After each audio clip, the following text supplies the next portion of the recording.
Siang itu Udin mengayuh sepedanya menuju lapangan desa. Seperti biasanya dia akan bermain sepak bola dengan teman-temannya. Tepat di pertigaan jalan, Udin dicegat 3 orang preman. Wajah mereka garang-garang, mata merah, dan mulut bau alkohol. "Mau apa kalian mencegatku? Aku tak punya urusan dengan kalian," tanya Udin panik. Tanpa basa-basi, satu tinju mendarat di perut Udin, disusul pukulan dan tendangan lainnya yang menyerang bertubi-tubi. Udin tak bisa melawan, ia pasrah dihajar hingga babak belur. Sementara warga yang melihat tidak berani melerai, karena mereka tahu preman-preman itu teman dari Pak Giri, seorang pejabat desa yang arogan. Setelah preman-preman itu pergi, warga sekitar membawa Udin ke puskesmas. Luka Udin cukup parah. Dia mendapatkan jahitan di kepala dan wajah. Tulang di lengannya juga patah.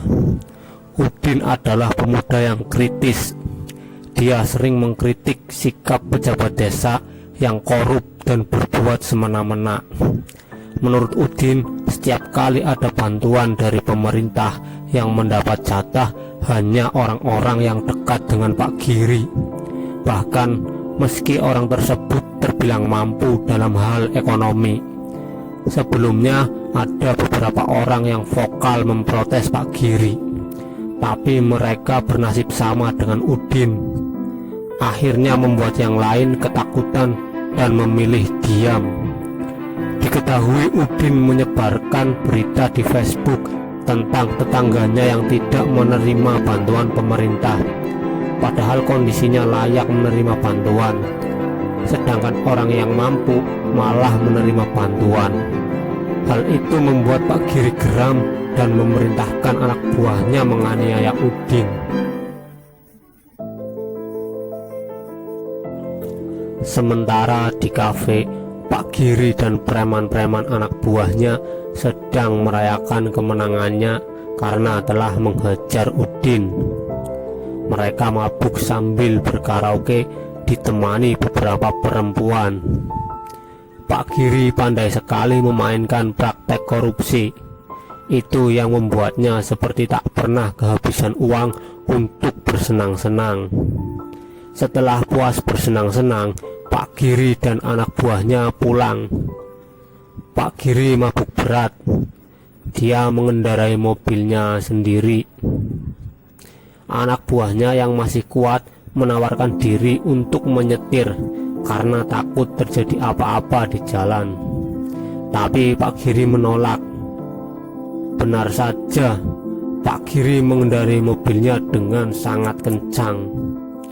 Di tengah jalan, ia menabrak tiang listrik dan meninggal dunia.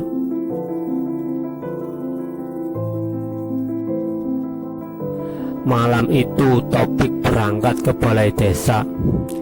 Dia adalah tukang kebun balai desa sekaligus penjaga malam. Sekitar jam 12 malam, Topik sedang menikmati kopinya.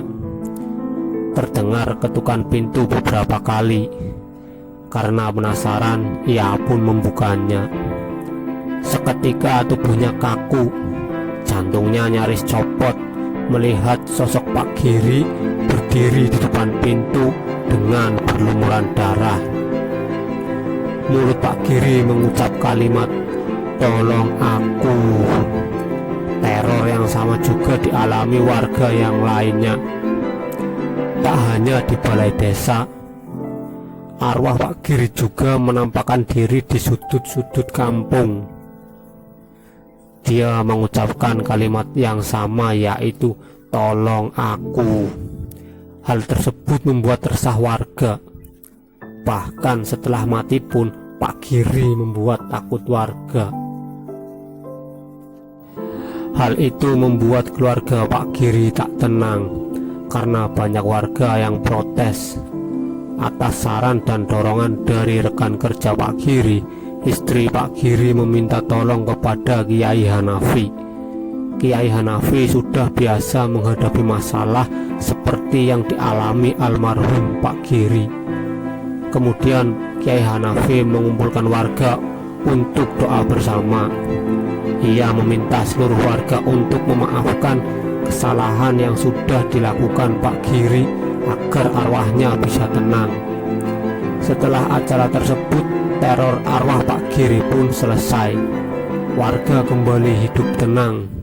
Demikian cerita bergambar kali ini. Terima kasih sudah nonton. Jangan lupa subscribe. Tunggu cerita bergambar dari saya selanjutnya.